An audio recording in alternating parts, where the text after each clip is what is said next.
का तुम्ही सगळ्या गोष्टी चुकवू शकता, पण ज्या ठिकाणी मरण चुकले ठरले ते चुकवता येत नाही. याला कारण का माणूस सगळ्या गोष्टी आपण चुकू शकतो, पण माणसाला मरण नावाची गोष्ट बस कसं चुकवता येत नाही. एक दिवस चित्रगुप्ताने आम्हाला सांगितलं, यमा आताच्या आता खाली मृत्यू लोकांमध्ये जाण, या 15च्या 15 लोकांना वर स्वर्गामध्ये घेऊन ये.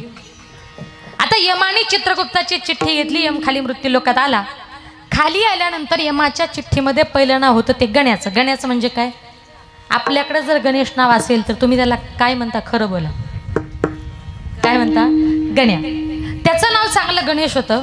गावातले लोक त्याला गण्या म्हणायचे. गण्या नावानं प्रसिद्ध असल्यामुळे यम प्रथम गण्याच्या घरी गेला. गण्या म्हटला, नमस्कार रामराम, तुम्ही कोण आहात? त्यानं सांगितलं, मी यम आहे. गण्या म्हटला, का रे यमा माझ्या घरी का आलास? म्हटलं, तुला घ्यायला आलो.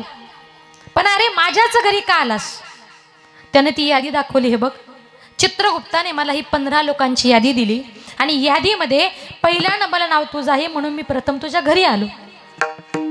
मग बाकीच्या लोकांना म्हटले 2-4 दिवसात न्यायचे.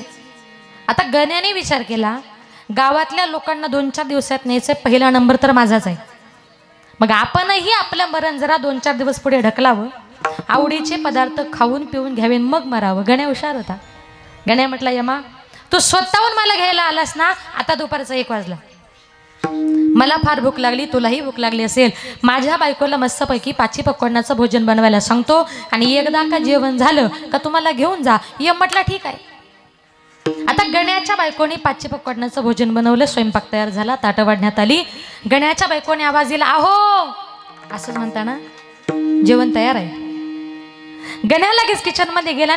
गण्याने काय केलं, यमाच्या जेवणाच्या ताटामध्ये गुंगीचं औषध टाकलं. कशाचं? दृष्टांतातला यम बरं महिला मंडळ, खरा नाही एखाद्या पाहुण्यालाच महाराज.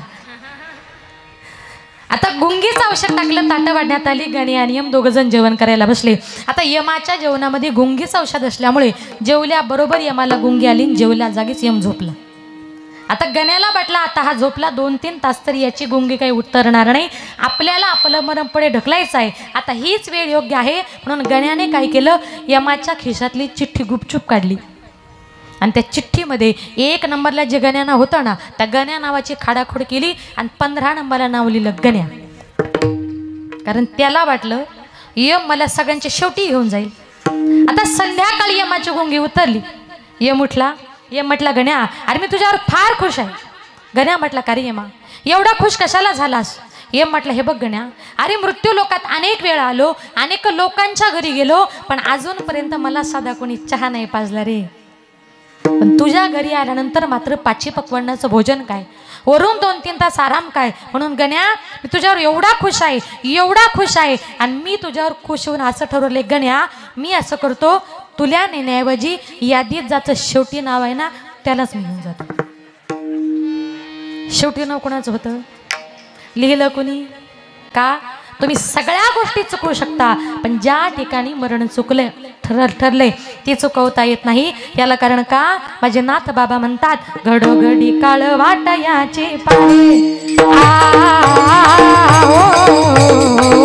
घडोघडी काळ वाटयाचे पाहे.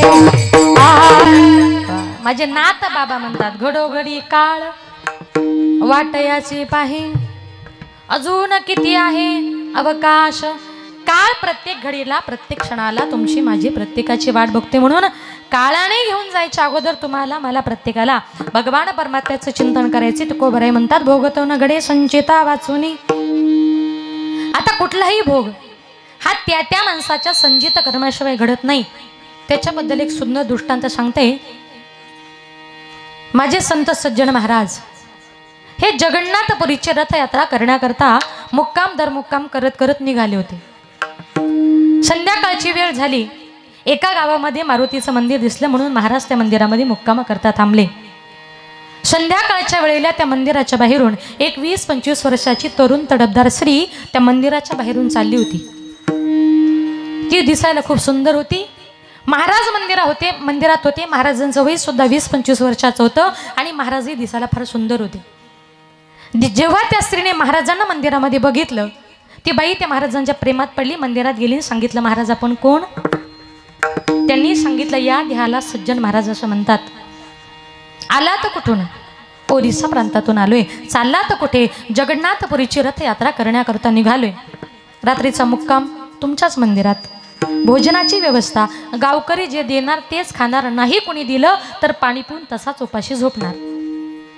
त्या बाईने सांगितलं, महाराज तुम्ही आमच्या गावचे अतिथी आहात, कोणीतरी तुम्हाला देणार मग तुम्ही खाणार, नाही कोणी दिलं तर तुम्ही उपाशी झोपणार. त्यापेक्षा महाराज तुम्ही असं करा, माझ्या घरी चला, मी तुमच्याकरता पाचपक्वानाचं भोजन बनवते. सज्जन महाराजांनी सांगितलं, बाई आम्ही संन्यासी महात्मे कोणा संसारिकाच्या घरी जेवत नाही, असं करू नका महाराज, पाया पडते तुमच्या. तुम्ही जर माझ्या घरी आलात तर दसरा दिवाळी तोची माझा सण नाही का, आनंदच होईल. साधू संत येते घरा तोची दिवाळी दसरा. महाराजांनी विचार केला, बाई चांगले दिसते, धार्मिक दिसते. सांगितलं, ठीक आहे बाई तुम्ही पुढे चला, मी नंतर जेवायला येतो. ती बाई पुढे गेली. सज्जन महाराज जेवण्याकरता गेले. त्या बाईचा नवरा सज्जन महाराज दोघंजण भोजन करण्याकरता बसले. भोजन झालं, हात धुण्याकरता महाराज बाहेर गेले आणि तेवढ्यात धो धो पाऊस पडायला सुरुवात झाली. आकाशामध्ये विजा चमकू लागला, ढगांचा गडगडाट सुरू झाला, जोरात वादळ सुरू झालं, जोरात पाऊस सुरू झाला. सज्जन महाराजांनी सांगितलं, बाई जेवण खूप सुंदर झालं, आता मी येतो. त्या बाईनं सांगितलं, महाराज आता भोजन तर झालंय, एक रात्र मुक्कामाचा प्रश्न आहे. अशा पावसामध्ये भिजत भिजत महाराज मंदिरात जाऊ नका. बाई भोजनाचा आग्रह केला, आता मुक्कामाचा आग्रह करू नका. पाया पडते महाराज तुमच्या, पहाटे तुम्हाला अडवणार नाही, पण अशा पावसात तुम्ही जाऊ नका. पाऊस इतका पडत होता, सज्जन महाराजांचा नावेलाच झाला होता. सज्जन महाराज त्या बाईच्या घरी मुक्कामा करता थांबले आणि मध्यरात्री 2-2:30च्या सुमारास सज्जन महाराज गाढ झोपेमध्ये होते. त्या बाईचा पती सुद्धा गाढ झोपेमध्ये असताना ती बाई रात्री उठली, सज्जन महाराजांच्या रूममध्ये गेली, महाराजांच्या अंगाला स्पर्श केला, सांगितलं, उठा महाराज. महाराजांनी सांगितलं, बाई रात्री बेरात्री एखाद्या परपुरुषाच्या अंगाला स्पर्श करताना लाज वाटत नाही तुम्हाला, आणि तोही तुमचा पती घरात असताना? त्या बाईने सांगितलं, महाराज तुम्हाला माझ्या पतीची भीती वाटते का?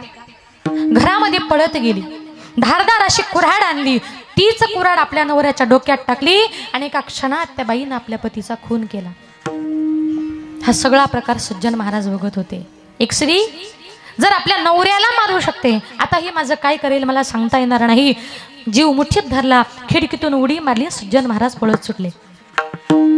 त्या बाईने विचार केला की अरे, ज्या महाराजांकरता नवऱ्याला मारलं तो नवराही मेला आणि ते महाराजही पळाले, बरं जगायचं कोणाकरता?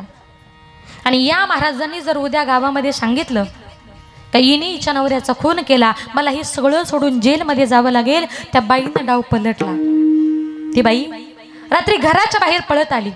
2-2:30च्या सुमारास तिने आरडाओरडा केला, धावा, पळा, वाचवा. सगळी गावकरी मंडळी आली. काय झालं बाई? तिने सांगितलं, कोणी एक साधू महात्मा आपल्या मंदिरात मुक्कामा करता आला होता. मला वाटलं चांगला असेल, मी त्याला घरी नेलं, पाचपक्वान्नाचं भोजन दिलं, त्याला राहायला जागा दिली, आणि रात्रीच्या वेळेला माझा पती गाढ झोपेमध्ये असताना या महाराजांनी माझ्यावर जबरदस्ती करण्याचा प्रयत्न केला. माझा पती मध्ये आला, म्हणून या महाराजानं माझ्या पतीचाच खून केला. लक्ष नाही तुमचं? खून कोणी केला होता? तिनेच. आळ आणला महाराजांवर. हे ऐकून सगळी गावकरी मंडळी सज्जन महाराजांच्या पाठीमागे पळू लागली. एक महाराज, सगळा गाव पळत होता. काय करणार होते हो महाराज? गावाच्या बाहेर सज्जन महाराजांना पकडलं, धरून बांधून मारुतीच्या मंदिरासमोर आणलं. त्या बाईला तिथे हजर केलं. सांगितलं बाई तुम्ही सांगा या महाराजाला मारू का जिवंत सोडू? तिने सांगितलं त्याला मारूही नका आणि त्याला जिवंतही सोडू नका. बाई तुम्ही म्हणाल तसं. त्या बाईनं सांगितलं, ज्या हाताने या महाराजांनी माझी आबरू लुटली, ज्या हाताने या महाराजांना माझ्या पतीचा खून केला, त्या महाराजांचे 2 हात तोडून टाका.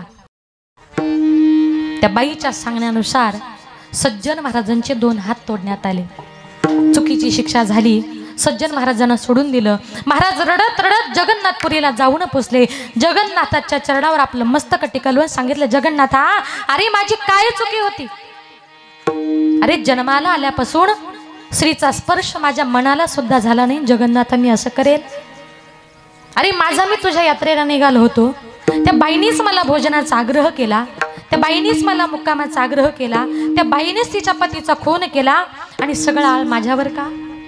जगन्नाथा माझं असं काय कर्म आहे का ज्याच्यामुळे माझे हात तुटले गेले?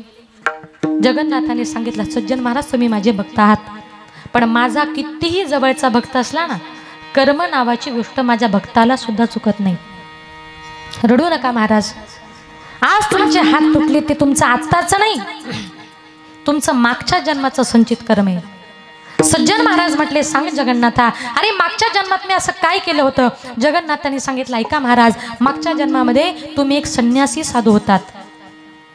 ज्या बाईच्या घरी तुम्ही मुक्कामाला होते ना, ती बाई मागच्या जन्मी एक गाय होती आणि तिचा पती मागच्या जन्मामध्ये कसाई होता. एक दिवस तो कसाई त्या गाईला रस्त्याने घेऊन चाललेला असताना त्या कसायाच्या हातून ती गाय सुटली.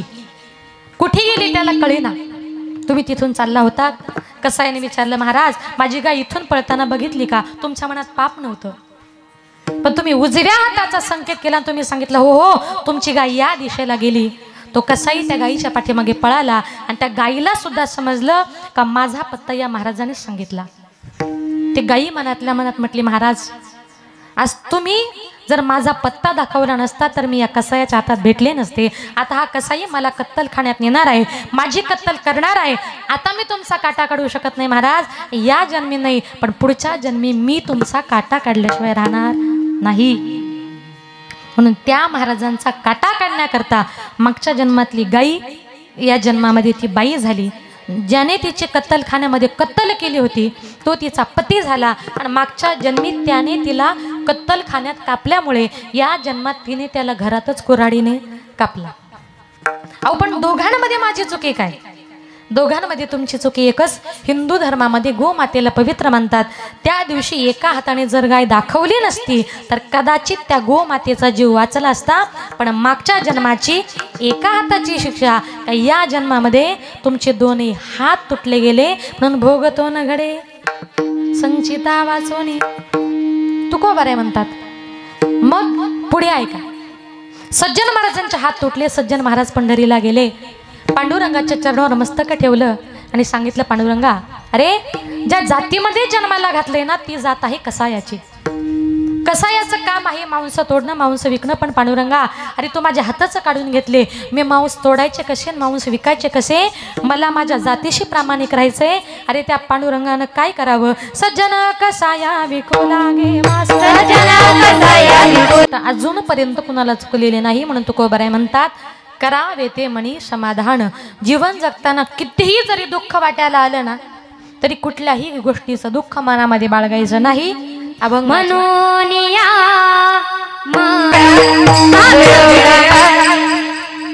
म्हणून या मनी म्हणून खेदू म्हणावा गोविंद वेळोवेळा.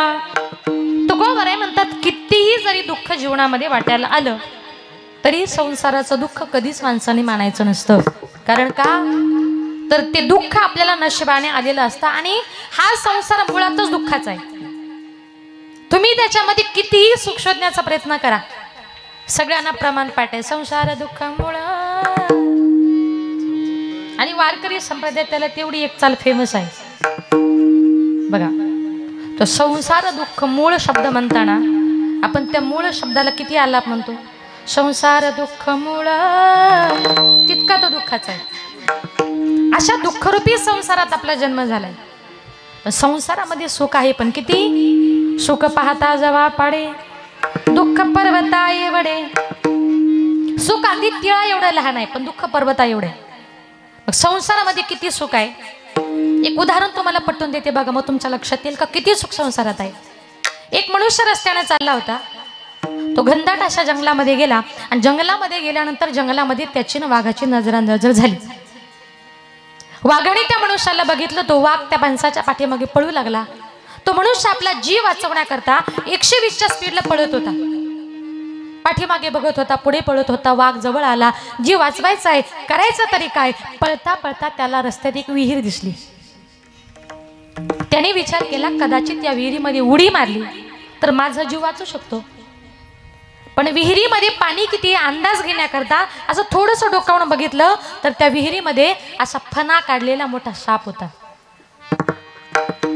त्याने विचार केला, मी जर या विहिरीमध्ये उडी मारली आणि या सर्पाने मला दंश केला तर मी विहिरीमध्येच मरेल. वाचायचे. पाठीमागे बघितलं, वाघ जवळ आला होता. करायचं तरी काय? तेवढ्यात एका झाडाची फांदी त्या विहिरीच्या दिशेने गेली होती. वाघ जवळ आला, यानं उडी मारली, फांदी पकडली आणि बरं झालं म्हटलं वाचलो. ऐका, ज्या 2 हाताने त्याने फांदी पकडली होती ना, त्या दोन्ही हाताच्या मध्ये होतं आग्या मोहोळ. आता याने फांदी पकडल्याबरोबर ती फांदी हल्ली, आग्या मोळाच्या सगळ्या माशा उठल्या आणि याच्या अंगावर येऊन बसल्या. आता मला सांगा, एवढ्या आग्या मोळाच्या माशा त्याच्या अंगावर बसल्यानंतर त्याला किती गुदगुल्या झाल्या असतील, किती दुःख त्याच्या जीवनामध्ये होतं. पाठीमागे लागला होता वाघोबा, खाली होता नागोबा, आग्या मोळाच्या माशा सगळ्या अंगाला चावा घेत होत्या. तेवढ्यात त्याने असं थोडंसं वरती बघितलं आणि तेवढ्यात मधमाशाच्या पोळ्यामधलं एक थेंब मध त्याच्या ओठावर पडलं. असं चटकन जिभेनं चाटलं आणि म्हटलं, वा, मध किती गोड लागतंय. आता मला सांगा, त्याला खरंच मध गोड लागला असेल का?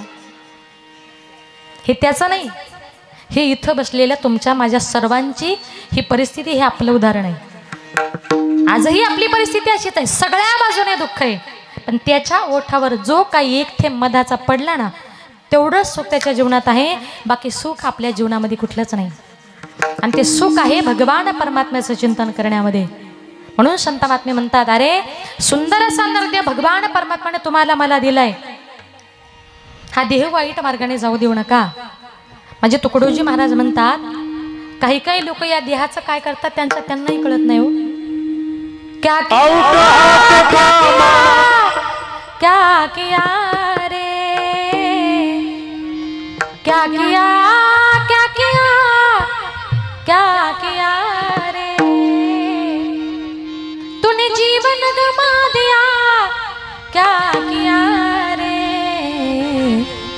जिसे पाना था उसको तो खो दिया रे, जिसे पाना था उसको तो खो दिया रे, जिसे पाना था उसको तो खो दिया. क्या किया, क्या किया, क्या किया, क्या किया, तूने जीवन बना दिया, तूने जीवन बना दिया, जिसे पाना था उसको तो खो दिया, जिसे पाना था उसको तो खो दिया, जिसे पाना था उसको तो खो दिया.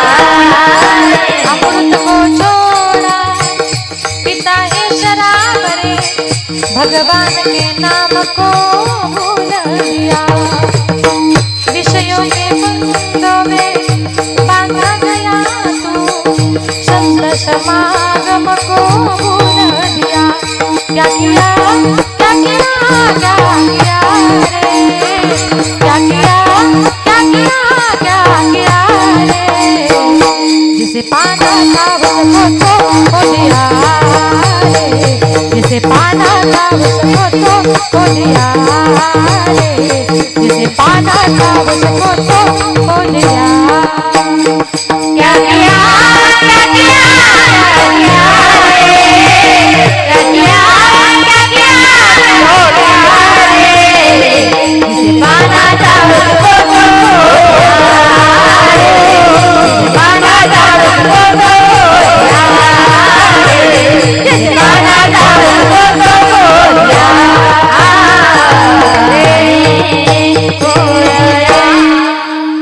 म्हणजे तुकडोजी महाराज म्हणतात, तुम्ही काय करता माहिती, जे पाहिजे त्याच्या पाठीमागे जात नाही. अमृत को छोड़ा, पिता ही शराब रे, भगवान के नाम को भूल दिया, विषयों के फंद में बांधा गया तू, संत समागम को भूल दिया. जे पाहिजे त्याच्या पाठीमागे जात नाही, नको त्या मार्गाने आपण चाललात, त्याच्यामुळे आपला मनुष्य जन्म फुकट चाललाय. तुकोबाराय म्हणतात की कितीही जरी दुःख जीवनामध्ये आलं, म्हणून या मनी मानू नये खेदू, म्हणावा गोविंदू वेळोवेळा. वेळोवेळी आपल्याला काय करायचंय, गोविंदाचं चिंतन करायचंय. मग दुःखामध्ये जर देवाचं चिंतन केलं तर काय होतं, प्रत्येकानं ऐका. ज्या वेळेला माझी संत जनाबाई विठ्ठलाची भक्त नामदेवरायांची दासी झाली, नामदेवरायांच्या घरामध्ये 14 माणसांची प्रामाणिकपणे सेवा करायची. नामदेवाचे घरी 14 जण स्मरती हरी, नामदेव महाराजांच्या घरी कपडे धुणं, भांडी घासणं, स्वयंपाक करणं, झाडलोट करणं आणि सगळी कामं करून झाली का रात्रीच्या वेळेला घरातली सगळी माणसं झोपली का माझी जनाबाई जात्यावर दळण दळायची, का तर सकाळी प्रत्येक माणसाला ताजी ताजी भाकर मिळाली पाहिजे. रात्रभर जात्यावर दळण दळायची. पण दळण दळताना नुसती दळत नव्हती तर सुंदर ओव्या सुद्धा म्हणायची. सुंदर माझे जाते ग फिरते बहुते ग, ओव्या गावो कौतुके तू ये रे बा विठ्ठला, सासू आणि सासरा दिरतो तिसरा, ओव्या गावो व्रतारा तू ये रे बा विठ्ठला, प्रपंच दळण दळीले पिठम्या भरिले, सासू पुढे ठेविले तू ये रे बा विठ्ठला. ओव्या म्हणायची आणि एक कडवं म्हणून झालं का काय म्हणायची, ए रे बा विठ्ठला, ए रे बा विठ्ठला. त्या विठ्ठलाला साकडं पडायचं की अरे माझी जणी एकटीच जात्यावर दळण दळते, मला परत परत हाक मारते, मलाही जणी करता गेलं पाहिजे. मग देवानं काय करावं, महाद्वाराचं द्वार बंद झालं का देवानं पळत पळत जावं आणि जनाबाईला जात्यावर दळण दळू लागावं. एक दिवस देव जनाबाईला दळण दळू लागण्याकरता आले. दळण खूप होतं. दोघे जण छान दळण दळतायत, ओव्या म्हणतायत, गप्पा मारतायत. दळण दळता दळता पहाटेचे 4 वाजले. देवाला कळालंच नाही. आणि देवानं काय केलं, घाम आला म्हणून आपले दागिने काढले, जनाबाईच्या मांडीखाली ठेवले, पुन्हा दळायला सुरुवात केली. दळण दळता दळता गप्पा मारता मारता ओव्या म्हणता म्हणता पहाटे 4 वाजले. देवाला कळालंच नाही. तिकडे वारकरी मंडळी मंदिरात आली आणि वारकऱ्यांनी आवाज दिला, उठा पांडुरंगा प्रभात समय पातला, वैष्णवांचा मेळा गरुडा पारी दाटला, वैष्णवांचा मेळा गरुडा पारी दाटला.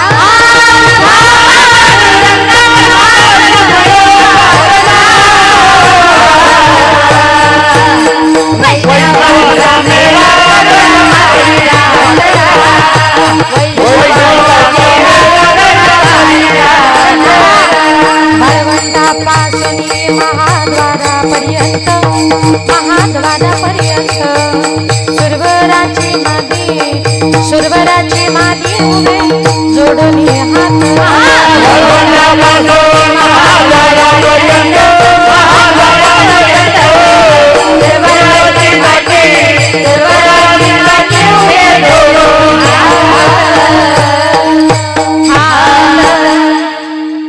आवाज दिला वारकऱ्याने, उठा पांडुरंगा प्रभात समय पातला,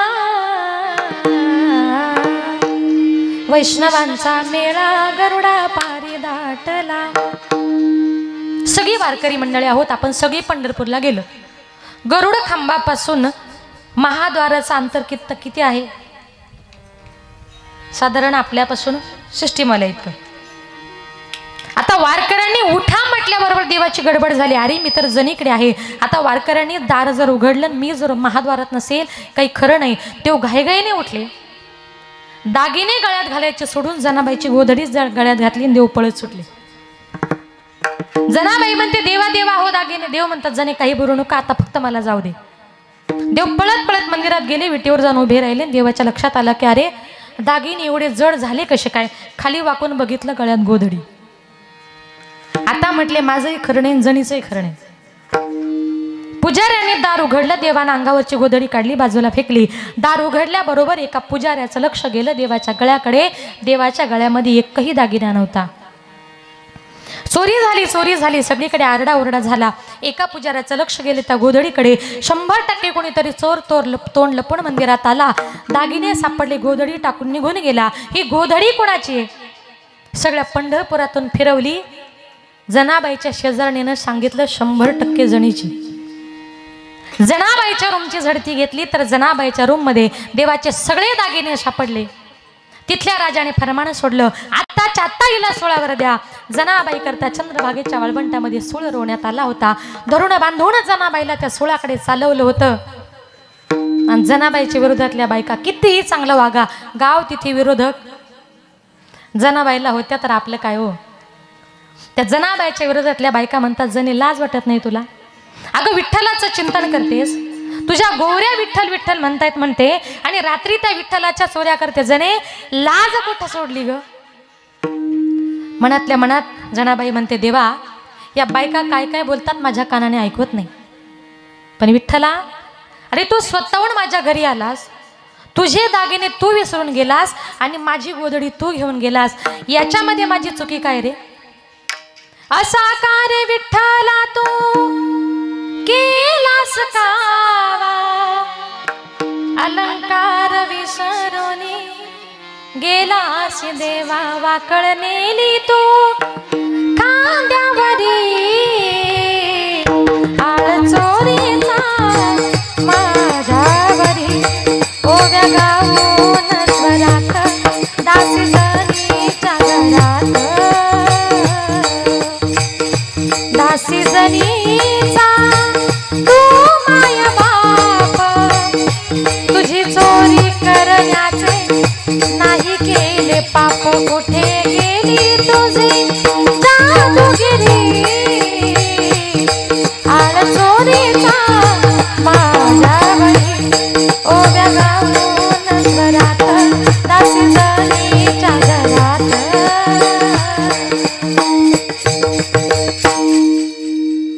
जनाबाई देवाला म्हणते देवा अरे हा सगळा आळा माझ्यावर. धरून बांधून जनाबाईला चंद्रभागेच्या वाळवंटामध्ये नेलं, जनाबाईला सुळावर चढवलं. तो चमत्कार घडला, सुळाचे त्या झाले पाणी पाणी, सुळातून पांडुरंग परमात्मा प्रगट झाले. जनाबाई पळत गेली, देवाचे चरण धरले, रडू लागली. देवानं सांगितलं उठ जणी, रडू नकोस, तू माझी भक्त आहेस, तुझ्यावर इतका मोठा चोरीचा आळ आला, सुळावर देण्यापर्यंतची शिक्षा तुला झाली, पण जणे ते आपल्यातली जरा एखादी जरा जनाबाई असते ना, ती सुळावर द्यायच्या वेळेला तरी पटकन म्हटली असती मी नव्हते मंदिरात गेले, देवच माझ्या घरी आला होता. जणे इतका मोठा चोरीचा आळ तुझ्यावर आला, सुळावर देण्याची शिक्षा तुला दिली, पण कुणाच्या समोर माझं नाव न घेता मनातल्या मनात माझं विठ्ठल विठ्ठल असं चिंतन केल्यामुळे जणे मला तुझ्यावरचं संकट दूर करावं लागलं. म्हणून तुकोबाराय माझी जनाबाई एकच शिकवते, म्हणावा गोविंदू वेळोवेळा किती जरी संकट आलं तरी भगवान परमात्म्याचं नामचिंतन करायचं आपण सोडायचं नाही. म्हणून तुकोबाराय विनंती करतात, सांगतो तुम्हासी बाजार वेळोवेळा किती जरी संकट आलं तरी भगवान परमात्म्याचं नामचिंतन करायचं आपण सोडायचं नाही. म्हणून तुकोबाराय विनंती करतात, सांगतो तुम्हासी बाजार रे विठ्ठल, सांगतो तुम्हासी बाजार रे विठ्ठल, सांगतो तुम्हासी बाजार रे विठ्ठल, सांगतो तुम्हासी बाजार रे विठ्ठल, काहीतरी गेला जन्म वाया, काहीतरी गेला जन्म वाया, करिता बरोबर दुरा बसी दूरी, करिता बरोबर दुरा बसी दूरी, नाही तरी गेला जन्म वाया, नाही तरी गेला जन्म वाया, करिता बरोबर दुरा बसी दूरी, करिता बरोबर दुरा बसी दूरी, सांगतो तुम्हासी भजारे विठ्ठला, नाही तरी गेला जन्म वाया, नाही तरी गेला जन्म वाया, सांगतो तुम्हासी भजारे विठ्ठला, नाही तरी गेला जन्म वाया, नाही तरी गेला जन्म वाया, वाया. सांगतो तुम्हासी भजारे विठ्ठला, नाही तरी गेला जन्म वाया. तुकोबाराय म्हणतात संसारात जन्माला आला ना भगवान परमात्म्याचं चिंतन करा. काही लोक आयुष्यभर संसाराचं चिंतन करतात, मरते समय त्यांच्या हृदयामध्ये फक्त संसार आणि प्रपंच याच गोष्टी भरलेल्या असतात. इको कमी.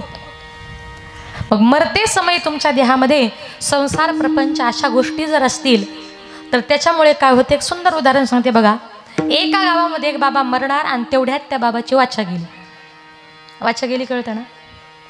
आता वाचा गेल्यानंतर ते बाबा काय करायचे, हाताच्या संकेताने फक्त असे असे करायचे आणि असे असे करायचे, असे असे करायचे, असे असे करायचे. सगळं गाव तिथं गोळा झाला. बाबा नेमके सांगतायत तरी काय. एका माणसाने सांगितलं, कदाचित मला असं वाटतंय बाबा असं सांगतायत, आपल्या घरातला धन पैसा संपत्ती ना सगळ्या पाठीमागच्या भिंतीत ठेवलंय. तर पैसा कोणाला नकोय. मागच्या भिंतीमध्ये पैसा ठेवला म्हटल्याबरोबर घरातल्या लोकांनी अर्जंट JCB बोलवला. घराची सगळी भिंत पाडली, 1 रुपया सापडला नाही. बाबा हाताच्या संकेताने फक्त असे असे करायचे, असे असे करायचे. म्हटले दुसऱ्या भिंतीत असेल, तिसऱ्या भिंतीत असेल. घराच्या 2-3 भिंती पाडल्या, पण एकाही भिंतीमध्ये 1 रुपया सुद्धा सापडला नाही. बाबांनी मनातल्या मनात विचार केला की अरे माझी वाचा गेली, मला बोलता येत नाही आणि माझ्या मुलांनी उभ्या घराला JCB लावलाय, नक्की यांचं चाललंय तरी काय. अक्षरशः बाबा तोंड जोडायचे आणि तोंड जोडून बाबा हाताच्या संकेताने फक्त असे असे करायचे आणि असे असेच करायचे. मुलं म्हटले आपले बाबा इतकं तोंड जोडून जीवाच्या आकांताने सांगतायत, म्हणजे नक्कीच आपल्या बाबांनी कुठंतरी धन पैसा संपत्ती खजिना असा दाबून ठेवलाय. बाबा सांगायचा प्रयत्न करतायत पण बाबाला काही बोलता येत नाही. काही करून म्हटले बाबा मरायच्या अगोदर बाबाचा खजिना लाखो रुपये आपल्याला भेटले पाहिजे. काय करावं म्हटले. एका माणसाने सांगितलं, तुम्हाला तुमच्या बाबांना जर बोलायला लावायचं असेल तर आयुर्वेदामध्ये एक अशी वनस्पती आहे, ती वनस्पती खाल्ल्यानंतर माणसाला काही क्षण बोलण्याची परवानगी असते. तिचं नाव आहे संजीवनी वनस्पती. पण तिची किंमत आहे 50,000. मुलं म्हटले 50,000 रुपये जाऊ द्या, पण बाबाचे लाखो रुपये खजिना. आता त्या लाखो रुपयाच्या खजिन्याच्या आशे करता ती 50,000ची संजीवनी वनस्पती आणली, बाबाला खायला दिली. बाबाने ती वनस्पती खाल्ली आणि काही क्षणातच बाबा बोलायला लागले. मुलं म्हटले बाबा अहो तुम्ही सकाळपासून हाताच्या संकेताने फक्त असं असं करताय, असं असं करताय बाबा. अहो तुमच्या हाताच्या संकेतानुसार घराचं पार पटांगण केलं. आता ही 50,000ची वनस्पती सुद्धा आणली. बाबा 1 मिनिटामध्ये मरायच्या अगोदर पटकन सांगा, नक्की धन पैसा संपत्ती ठेवलाय कुठे आणि तुम्हाला नक्की सांगायचं काय. बाबा म्हटले पोरानो, अरे सकाळपासून माझी जीव जायची पाळी आली. मी तुम्हाला सकाळपासून जीवाच्या आकांताने एकच सांगतोय, आपली ती पीठ चाळायची चाळण आहे ना, ती काल शेजारच्या बाईने नेली. आता मला सांगा 20 रुपयाच्या चाळणी करता बाबा कितीला पडले. 50,000 गेले, वरून घरही पाडलं. याला कारण का, या हृदयामध्ये साठवलेला दुःखरूपी संसार आणि प्रपंच. तुम्ही त्या संसाराला त्या प्रपंचाला कितीही जरी हृदयस्थान दिलं ना, हा संसार कसा आहे. ये रहती माई के दुःखाची जनिती, ये रहती माई के दुःखाची जनिती. हाँ ये रहती माई के दुःखाची जनिती, ये रहती माई के दुःखाची जनिती. हाँ ये रहती माई के दुःखाची जनिती, ये रहती माई के दुःखाची जनिती, ये रहती माई के दुःखाची जनिती, ये रहती माई के दुःखाची जनिती. नाही आधी अंती अवसान, नाही आधी अंती अवसान, नाही आधी अंती अवसान, नाही आधी अंती अवसान. ये रहती माई के दुःखाची जनिती, ये रहती माई के दुःखाची जनिती. नाही आधी अंती अवसान, नाही आधी अंती अवसान, नाही आधी अंती अवसान, नाही आधी अंती अवसान. ये रहती माई के दुःखाची जनिती, ये रहती माई के दुःखाची जनिती, दुःखाची जनिती, दुःखाची जनिती. तुकोबारे म्हणतात कितीही संसार करा, ये रहती माई के दुःखाची जनिती, नाही अदियंती अवसार. हा दुःखरूपी संसार आपल्या जन्माच्या अगोदरही आपल्या बरोबर नव्हता आणि आपण मेल्यानंतर सुद्धा तो आपल्या बरोबर येणार नाही. आपल्या बरोबर येणार आहे ते अखंड भगवान परमात्म्याचं केलेलं चिंतन. म्हणून तुकोबाराय म्हणतात, जीवन जगत असताना कोणी जर आपल्याला मान दिला तरी आनंद बाळगायचा नाही, आणि कोणी जरी अपमान केला तरी सुद्धा रुसायचा नाही. अभंगाचे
अनिकार सावे न लगे बहुता आपुल्या संचिता वाचोनिया. तुकोबाराय म्हणतात की आपण या ठिकाणी जन्माला आलो, कोणी आपल्याला मान दिला तर आनंद वाटतो, पण कोणी जर आपला अपमान केला तोही आपल्या नशिबाने आपल्याला प्रारब्धाने होत असतो. कारण प्रारब्धेसी जोडे धन प्रारब्धेसी वाढे मान, सोच का करसी वाया भजमन पंढरी राया. आपली धन संपत्ती आपला पैसा सगळं काही आपल्या नशिबावर अवलंबून आहे. आपल्या नशिबात आहे तेवढंच घडेल, नशिबापेक्षा जास्त आणि वेळेच्या अगोदर माणसाला कधीच काही मिळत नाही. ज्ञानेश्वरीत वर्णन आले, लल्लाटीचे लिहिले तरी कदा न जाय पुशिले, तैसे काळे गोरे पण पुसवण जाय. जे आपल्या नशिबात आहे, जे आपल्या कपाळावर लिहिलेलं आहे ते कोणी पुसू शकत नाही, पण ते पुसण्याचा अधिकार आहे माझ्या पंढरीच्या पांडुरंग परमात्म्याला. त्याचं चिंतन जर केलं तुमचं नशीब बदलण्याची ताकद त्याच्या हातात आहे. फक्त तुम्ही त्याला शरण जा. भजवन पंढरी राया.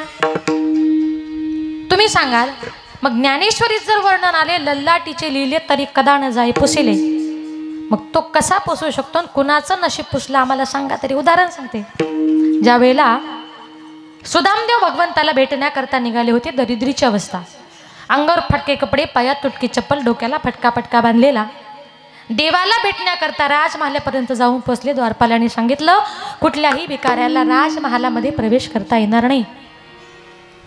त्याने सांगितलं माझ्या कपड्यांवरून तुम्हाला मी भिकारी वाटत असेल, पण अरे मी देवाचा सख्खा मित्र आहे, देवाला जाऊन जरा माझं नाव सांगा.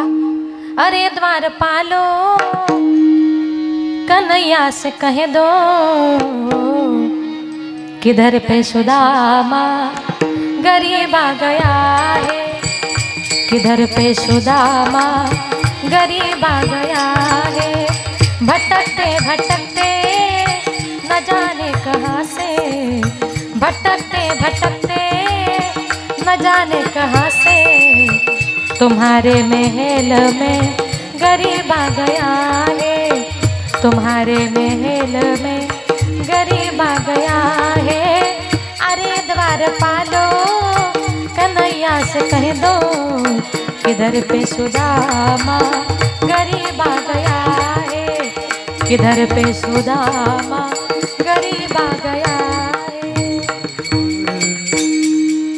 सुदाम्याचं नाव घेतल्याबरोबर भगवंत चालले नाही, वरच्या मजल्यावरून जे उडी मारली डायरेक्ट सुदामदेवाच्या जवळ। सुदामदेवाचे फाटके कपडे तुटकी चप्पल पाहून देव रडू लागले, अरे मी जगाचा राजा झाले, द्वारकेचा राजा झाले, माझ्या मित्राला घालायला कपडे नाही, पायात घालायला चप्पल नाही। देवाने काही लोकांना सुदामदेवाला नवीन कपडे नवीन चप्पल आणण्याकरता सांगितली, आपल्या हाताने सुदामदेवाला स्नान घातलं, नवीन कपडे त्याला घालण्याकरता दिले। ज्या वेळेला माझ्या भगवान परमात्म्यानं सुदामदेवाच्या कपाळावर गंध लावण्याकरता हात फिरवला ना, देवाचा हात कपाळावरून फिरल्याबरोबर सुदामदेवाच्या कपाळावरची दरिद्रीची रेषा पुसली आणि तिकडे सुदाम नगरी सोन्याची झाली। अरे देवाचा हात आहे तो, देवाचा हात जर नशिबावरून फिरला तर माणसाचं नशीब सुद्धा बदलतं। पण काही काही माणसाचे हात इतके विचित्र, नुसता स्पर्श जरी झाला ना नसलेला ताप येतो। नशिबावरून फिरवायचा आहे, भगवंताचा हात फिरला पाहिजे आणि भगवान परमात्म्याने तुम्हाला मला जेवढं दिले त्याच्यात समाधान माना। काही काही लोक दुसऱ्याचं घेण्याचा प्रयत्न करतात हो। बघा, एक मनुष्य सत्यनारायणाच्या पूजेला गेला, तिथे प्रसाद वाटप चालू होती, यानं तो प्रसाद हातावर घेतला। आता सत्यनारायणाच्या प्रसादामध्ये काजू काय, बदाम काय, पिस्ता काय, साजूक तूप काय, हा सगळा प्रसाद त्यानं बघितला, म्हटलं वा इतका सुंदर प्रसाद मला थोडासाच मिळाला, अजून जर डबल मिळाला असला तर। म्हणून त्यानं तो डबल प्रसाद घेण्याकरता काय केलं, पहिला जो काही भेटलेला प्रसाद होता ना तो हात असा पाठीमागे लपून ठेवला आणि गर्दीमध्ये दुसरा प्रसाद घेण्याकरता गेला। आता गर्दीमध्ये प्रसाद घेण्याकरता गेला, याचा नंबर आला आणि ताटातला प्रसाद संपला, जाऊ दे म्हटला, पहिला भेटलेला खाऊया म्हणून पाठीमागचा हात पुढे केला, बघतो तर काय पाठीमागचा सगळा प्रसाद कुत्र्याने खाल्ला होता। म्हणजे आपली गंमत काय झाली, दुसऱ्याचं घेण्यामध्ये डबल घेण्याच्या भानगडीमध्ये आपण आहे ते सुद्धा गमावून बसतोय। तुकोबारे म्हणतात, ठेविले आनंद तैसेची राहावे, ठेविले आनंद तैसेची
तैसीची राहावे, चित्ती असू द्यावे समाधान। तुकोबारे म्हणतात, भगवान परमात्म्याने तुम्हाला जेवढं दिलंय त्याच्यामध्ये आनंद मानण्याचा प्रयत्न करा आणि मनापासून आपल्या संसाराचा भार त्याच्यावर घाला।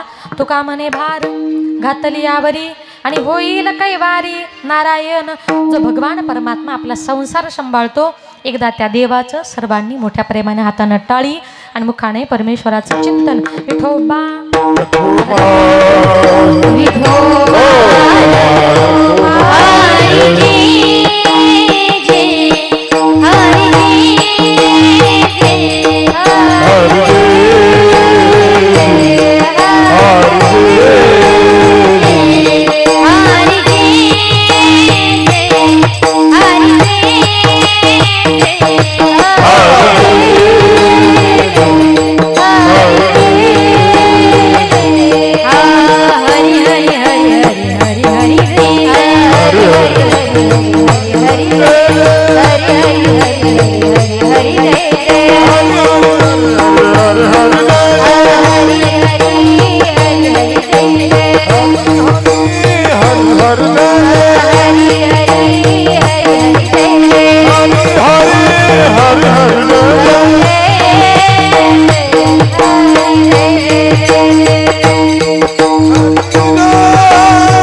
नंतर सत्कार करतो, नंतर द्या, नंतर द्या.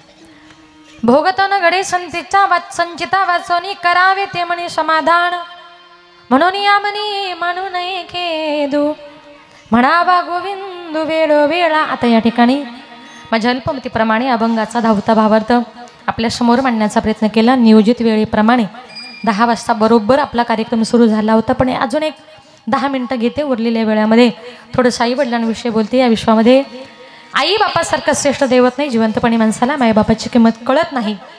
एकदा का आपले मायबाप या जगातून या विश्वातून निघून गेले, नंतर कितीही जरी रडलं फायदा होणार नाही. जिवंतपणी आईबापाची सेवा करा. जिवंतपणी मायबाप हे सगळ्यात महत्त्वाचं दैवत असतं. आज या कुटुंबातून, आज या परिवारातून एक आई या जगातून या विश्वातून निघून गेली. जेव्हा आपले मायबाप या जगातून या विश्वातून निघून जातात ना, तेव्हा ते कुठे गेलेले असतात? हो, गेली दुरी दिगंतरा, पुन्हा येणे नाही घरी. विजला हो नंदादीप, कशी जाऊ मी मंदिरी. लाडकी माझी आई, वाट पहा ती कैवारी. भोळी रखुमाई गेली, झाली उदास पंढरी. श्रद्धांजली देता थरथरे माझी काया. राहू दे रे माझी आई, मोक्षपदी देवराया. मायबाप गेल्यानंतर श्रद्धांजली वाहताना आपण देवाला म्हणतो, देवा माझ्या आईला माझ्या बापाला मोक्षपदाला नाही, पण जिवंतपणी आपली आई ही सगळ्यात महत्त्वाचं दैवत असतो. एकदा का आपली आई या जगातून या विश्वातून आपल्याला सोडून गेली ना, दुसऱ्याच्या आईला प्रेमानं किती जरी हाका मारल्या ना, सोडून या गेली आई मायले कराना. सोडून या गेली आई मायले कराना. आई आई आई हाका मारू मी कुणाला. आई आई आई हाका मारू मी कुणाला. आई आमच्यासाठी कष्ट केले फार. आई आमच्यासाठी कष्ट केले फार. सोडून या गेली आई सारा परिवार. सोडून या गेली आई सारा परिवार. लेकी सुना रडत बसती काना कोपर्याला. आठवण येते आई त्याच घडीला. सोडून या गेली आई मायले कराना. आई आई आई हाका मारू मी कुणाला. आई आई आई आई म्हणू मी कुणा. एकदा का आपली आई या जगातून या विश्वातून आपल्याला सोडून गेली ना, शेजारच्या आईला दुसऱ्याच्या आईला प्रेमानं किती जरी हाका मारल्या ना, आई आई करीते आई कोणीच होईना.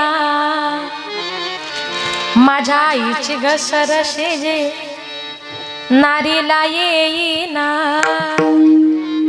आई आई करीते आई ते आई सुखाचा सागर. तिच्या कर्तृत्वाचे रे दार. आई आई करीते आई साखरेचा खडा. तोंडात घालते गोड झाल्या दात दाढा. आई बाबा मनाला किती गोड वाटतं हो. तोंडामध्ये साखरेचा खडा टाकावा ना, इतकं मायबापाचं नाव गोड असतं. पण तेच मायबाप एकदा का माणसाला सोडून गेले, माणसाला अन्न पाणी गोड लागत नाही. या विश्वामध्ये आई बापासारखं श्रेष्ठ दैवत नाही. ऐका, जोपर्यंत आपल्या माहेरामध्ये आपले मायबाप जिवंत आहेत तोपर्यंतच मुलीला माहेर असतं. ज्या दिवशी आपल्या माहेरातून आपली आई निघून जाते ना, त्या दिवशी त्या मुलीची पिशवी रिकामी झाली असं समजा. कारण का, ज्या वेळेला तिची मुलगी तिच्या माहेर येते, सासरी जायला निघते ना, ती तिच्या घरची लखपती असते. पण तिची आई म्हणते, बाई तुझ्या घरी चाललीस ना, आपल्या गावातले गावठी वांगे, गावठी भेंडी, काय भोपळा असेल, काही ना काहीतरी तिच्या पिशवीत टाकते. पण आपल्या मुलीची पिशवी ती रिकामी कधी पाठवत नाही. पण ज्या दिवशी आपली आई गेली ना, त्या दिवशी त्या मुलीची पिशवी रिकामी झाल्याशिवाय राहत नाही. आईचं मुलीचं नातं म्हणजे अतिशय गोड, अतिशय प्रेमाचं. असं एकही घर नाही का त्या घरात आईचं मुलीचं भांडण होत नाही. पण त्या माय लेकीचं भांडण म्हणजे कसं असतं माहितीये? माय लेकीचं भांडण दया दुधाची उकळी, लेक धरते अबोलाई मनाची मोकळी. आईचं मुलीचं भांडण झालं ना, मुलीला आईविषयी राग येतो. पण आई जे शिकवतं ते काय असतं माहितीये? आई शिकविते तुला राग येतो लेकी, पराया माणसाशी बोलू नये एकाएकी. काय म्हणते आई? अगं तुझी मुलीची जात आहे ग, परक्या पुरुषाशी रस्त्यावर पटकन बोलू नये, लोक नावं ठेवतात. अशा प्रकारचे संस्कार मायबाप आपल्या मुलांवर करतात. आपल्या मुलीवर संस्कार करता करता आपल्या मुली लहानाच्या मोठ्या कधी होतात ना, हे मायबापाला सुद्धा कळत नाही हो. अचानक एक दिवस आपली मुलगी लग्न करून परघरी निघून जाते. मुलगी परघरी निघून गेल्यानंतर त्या घरामध्ये आईला आपल्या मुलीशिवाय करमत नाही हो. मग ती आई आपल्या मुलीची आठवण म्हणून घरामध्ये काय करत असते? लेक जाते सासरला आई लाग कर मेना, सारविल्या भिंतीवर काढल्या ग मैना. लेक जाते सासरला मागे मागे फिरू पाही, बोलती आई माझी लाडाची लेक जाई. लेक जाते सासरला माय लेकी पडे गळा, कस कोरड्या नदीला पाणी येत खळा खळा. अरे माय बापाचं नाव काढल्यानंतर इथं सगळ्या माझ्या माता भगिनी बसल्यात. आई बापाचं नाव काढलं की आपल्या डोळ्याला कुठून पाणी येतं, नदीला कुठून पुर येतो काहीच कळत नाही. का तर आई वडिलांविषयी मनामध्ये असणारं प्रेम, इतकं प्रेम आपले आईबाप करतात. मुलगी सासरी जाते, घरामध्ये आईला आपल्या मुलीशिवाय करमत नाही. 20-25 वर्ष आनंदाने लाडाने सांभाळलेली मुलगी अचानक लग्न करून परघरी जाते. ती आई म्हणते मला माझ्या मुलीची फार आठवण येते हो, काही करा पण एकदा तरी माझ्या मुलीला मला परत भेटवायला आणा. ती आई रडते आणि काय म्हणते? माझ्या जीवाच्या लेकीला आज सांगवा पाठवा, माझ्या व्याकुळ जीवाला माझी मालन भेटवा. नाव लेकीच ग घेता जात फिरे गरागरा, माझी डोळ पुसणारी लेक गुंतली संसारा.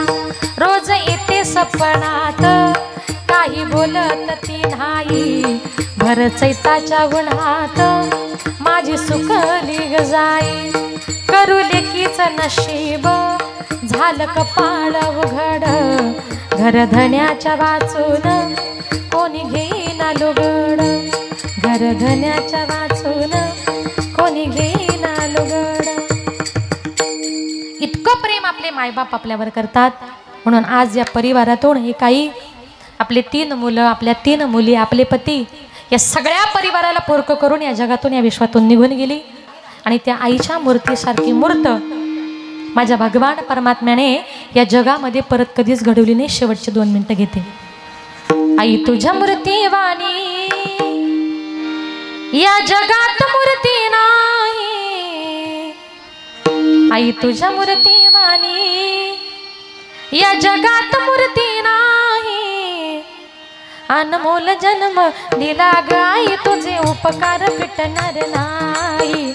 अनमोल जन्म दिला ग आई तुझे उपकार फिटणार. बालपणी मी खेळत खेळत दिसत होत तान्हा, अमृताहुनी गोड पाजला तो पाना.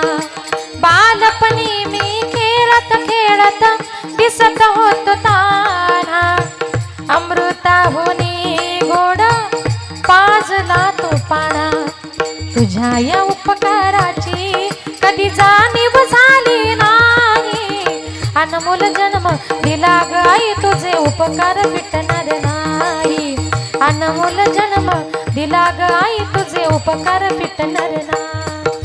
शाळेतून घरी येताना कधी उशीर मजला होई, गल्लोगल्ली पाहत फिरशी मला तू ग आई.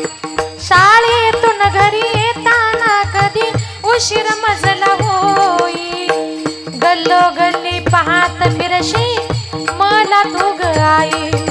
तुझ्या या प्रेमाची कधी जाणीव झाली नाही, अनमोल जन्म दिला ग आई तुझे उपकार फिटणार नाही. अनमोल जन्म दिला ग आई तुझे उपकार फिटणार नाही. आई तुझ्या मूर्तीवाणी ओ आई तुझ्या मूर्तीवाणी या जगात मूर्ती नाही. अनमोल जन्म दिला ग आई तुझे उपकार फिटणार नाही. जन्म दिला ग आई तुझे उपकार फिटणार नाही, उपकार फिटणार नाही. अशा प्रकारे ज्या माय बापानं आपल्याला जन्म दिलाय, लहानाचा मोठा केलाय, सगळ्या जगाला विसरा, माय बापाला कधी विसरू नका. आणि एक शेवटचं वाक्य सांगेल, घरामध्ये आल्यानंतर प्रेमानं माईबापाची चौकशी करा.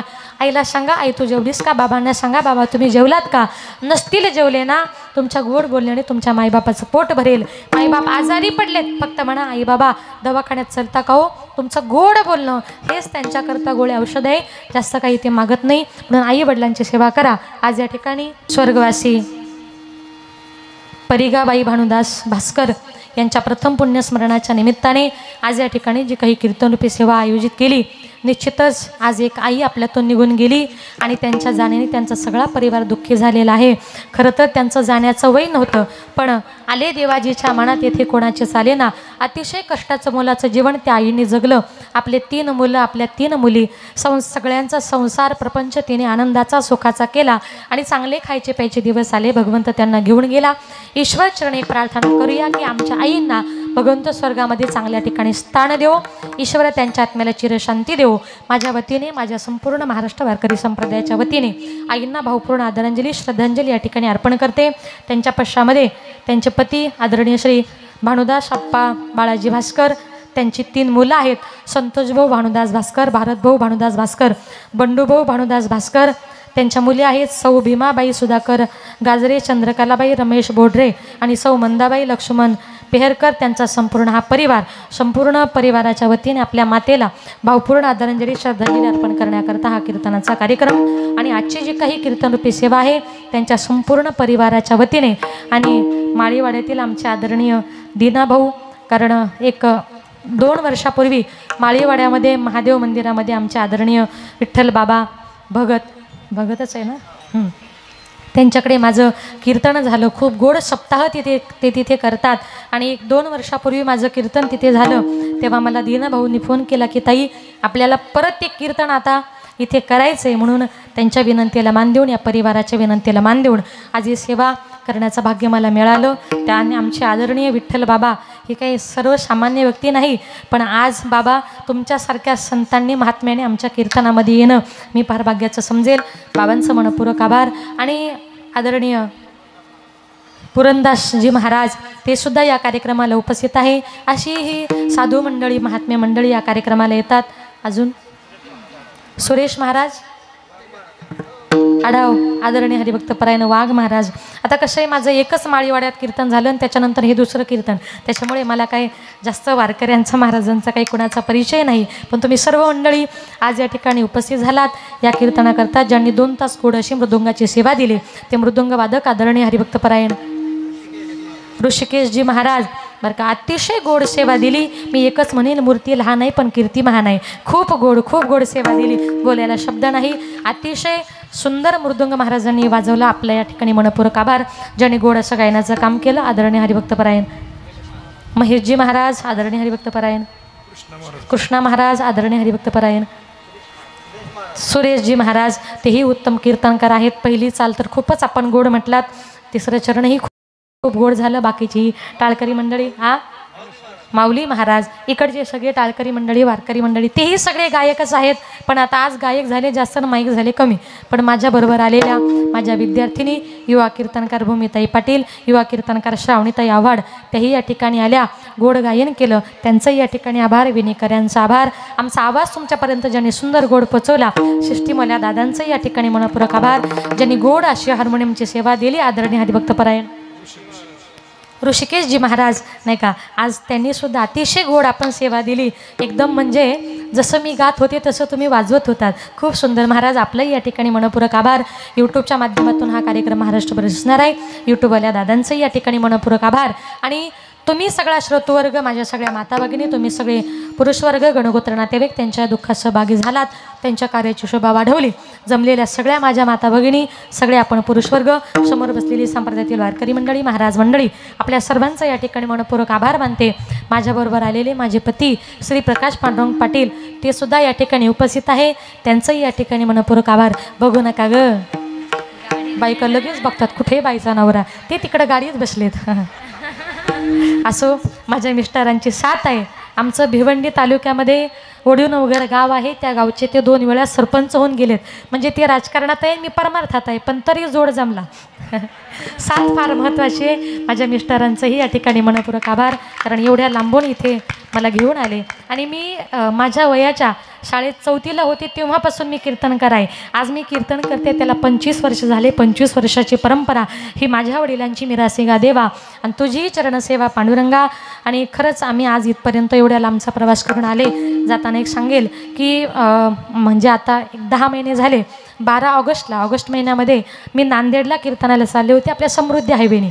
आणि जात असताना नांदेडच्या आपली वाशिम एक्झिटला माझ्या गाडीचा खूप मोठा ॲक्सिडेंट झाला.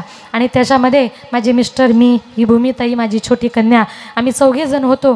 पण त्याच्यामध्ये माझ्या मानेचा मणक्याला डायरेक्ट क्रॅक गेला. माझे मणक्याचे 2 ऑपरेशन झालेत. पण मला 3-4 महिने मला उठता येत नव्हतं आणि बसता येत नव्हतं. माझी कंडिशन फार वाईट झाली. म्हणजे मला असं वाटलं की मी आता आयुष्यात कधीच कीर्तन करू शकत नाही, कधीच उभं राहू शकत नाही. पण तरीसुद्धा 25 वर्ष देवाचं केलेलं नामचिंतन हे याच्यामध्ये कामाला आलं. सगळा महाराष्ट्र म्हणतो ताई तुमचा दुसरा जन्म झाला, म्हणून तरीसुद्धा इथून पुढचं सगळं आयुष्य देह जावो अथवा राहो आणि पांडुरंगी दृढ भावो, त्या पांडुरंग परमात्म्याने वाचवलंय. कारण का ॲक्सिडेंट फार मोठा झाला, माझी गाडी 100% लॉस झाली. पण जेव्हा आमचा ॲक्सिडेंट झाला त्यावेळी सकाळी 7 वाजता गाडीमध्ये काकडा चालू होता. फक्त देवाचं नाम आपल्याला तारू शकतं हे त्या दिवशी आपण शिकलो. म्हणून देवनाम घेत चला. आणि आज या ठिकाणी 10 महिने झालेत फक्त मी तुमच्यासमोर जी उभी आहे, मी तुमच्यासमोर जी बोलते, 4-5 तासाचा प्रवास करून आले. मी कशी उभी आणि कशी बोलते हे फक्त माझ्या पांडुरंगाला माहिती, कारण त्यानंच मला उभं केले आणि त्यानंच मला बोलायला लावले. कोण बोलविते हरिविनं, म्हणून चालवणारा बोलवणारा तो परमात्मा आहे, त्याला मात्र विसरू नका. आणि बोलताना माझ्याकडून जर काही चुकलं असेल तर क्षमस्व. जे काही चांगलं असेल ते तुम्ही घेण्याचा प्रयत्न करा. झालेली सेवा विठ्ठल रुक्मिणीच्या ज्ञानोबा तुकोबांच्या चरणी समर्पित करून सेवेला पूर्णविराम. ज्ञानेश्वर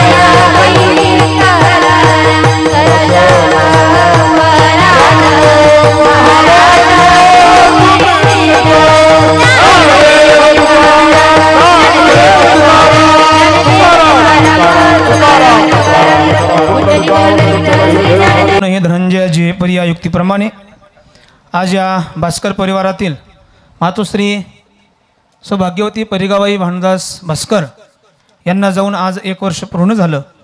आणि आज त्यांचं प्रथम पुण्यस्मरण वर्षश्राद्धाच्या निमित्ताने या ठिकाणी आदरणीय श्री हरिभक्तपरायण वनिताताई महाराज पाटील भिवंडी सुश्राव्य असं ताईंचं कीर्तन आपण या ठिकाणी श्रवण केलं. खऱ्या अर्थाने या मातोश्री भाग्यवान होत्या, कारण की आईव मरण हे कोणाच्या नशिबामध्ये नसतं. आणि मातोश्रींनी स्वतः आईव घेऊन गेल्या. तुकोबऱ्या सांगतात, धन्य भाग्याचे आयव आणि तिचा पती तिचा देव. भाग्य हे खऱ्या अर्थानं आपल्या भाग्यामध्ये असावं लागतं, आई व मरण. आणि ते मरण मातोश्रीने या ठिकाणी आयुष्यामध्ये कमवलं. मी या ठिकाणी पांडुरंगाचरणी प्रार्थना करतो, आईला त्या ठिकाणी चिरशांती मिळो ही प्रार्थना करून माझ्या वतीने या ठिकाणी भावपूर्ण श्रद्धांजली देऊन या ठिकाणी थांबतो. रामकृष्ण हरी. 2 मिनटं थांबा, सगळ्याला विनंती आहे. बाबूशेठ जरा 2 मिनटं थांबा. आज या ठिकाणी सौभाग्यवती परिगाबाई अर्थात भानदासाप्पा यांच्या सहचरणी आपल्यातून 1 वर्ष झाली निघून गेल्या. तर हा परिवार खरं तर या ठिकाणी असं आहे काका, हा दुःखांकित कार्यक्रम जरी वाटत असला परंतु या ठिकाणी खरोखर या ठिकाणी हरिभक्तीपरायण वनिताताई खाडे यांच्या कीर्तनाने आपण सर्व मंत्रमुग्ध झालोत. आणि जाणे एकले हो येणे हो शेवटी येथे राहण्याची नाही कल्पकोटी. एकदा येणं आणि एकदा जाणं. ताईंनी आपल्याला सांगितलं संत महात्म्यांच्या विचार मालिकेतून आपण सर्व या ठिकाणी जमलेलो आहोत. मातोश्रीच्या पश्चात 3 मुलं 3 मुली असा हा मोठा भास्कर परिवार. या परिवाराचं जे दुःख आहे तर आम्हाला हे दुःख वाटत नसून या ठिकाणी एवढा परिवार जो जमतो त्या अर्थी यांची काहीतरी अनमोल पुण्याईची ही जी कमाई या ठिकाणी समाज माध्यमातून दिसून येते.